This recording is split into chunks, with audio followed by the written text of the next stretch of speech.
Lectura del Santo Evangelio según San Marcos. En aquel tiempo se apareció Jesús a los 11 y les dijo: Vayan al mundo entero y proclamen el Evangelio a toda la creación. El que cree y se bautice se salvará.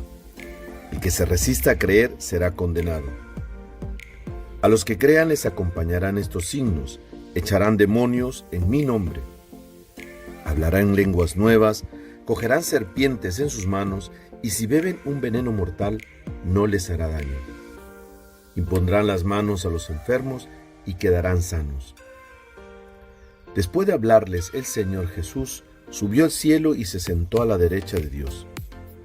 Ellos se fueron a pregonar el Evangelio por todas partes, y el Señor cooperaba, confirmando la palabra con las señales que los acompañaban. Palabra del Señor.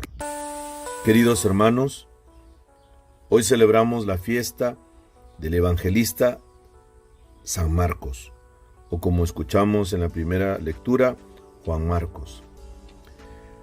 Se puede decir que Juan Marcos fue como el secretario, o es el secretario de Pedro, así como Lucas es el secretario de Pablo, pero también lo que tiene Juan Marcos o San Marcos es que trabajó un tiempo junto con Pablo y después, al final, estuvo muy cercano a Pedro.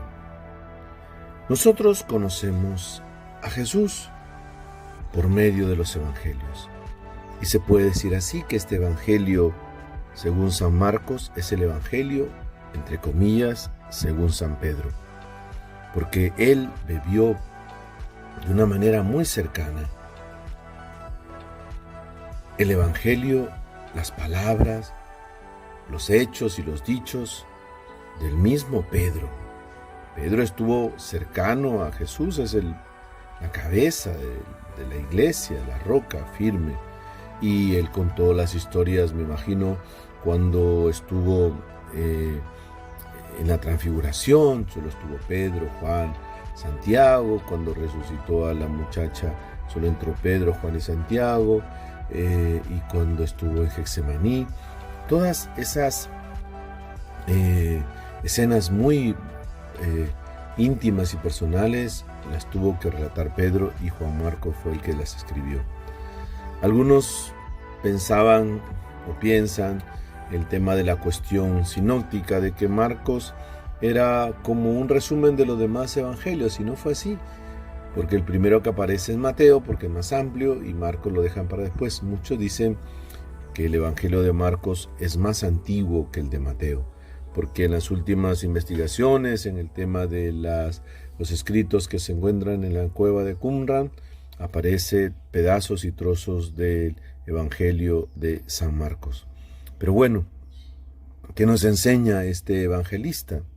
Primero presenta a un Jesús que obra, que hace, y un Jesús más humano, que habla de una manera directa, concreta, no entra en muchos detalles, no entra en muchas explicaciones que se puede perder, sino es como que te pinta el marco, te pone el marco, y ya después Jesús es el centro de todo acontecimiento. Hoy también queremos pedirle a Marcos que nos conceda esa gracia de poder nosotros ser compañeros de Jesús, como lo fue Pedro, y captar todo aquel evangelio, aquella buena nueva que tiene él, que ha expresado, que ha sabido llegar hasta hoy. Y como dice los mismos apóstoles, el mismo Pedro, nosotros somos testigos de esto. Y el mismo Marcos, como hoy celebramos de rojo, dio testimonio de Cristo con su propia sangre. Que nosotros, queridos hermanos, seamos capaces, primero, de conocer la palabra de Dios, y especialmente la Sagrada Escritura, porque, como decía aquel santo, desconocer a Cristo, desconocer la Sagrada Escritura es desconocer a Cristo.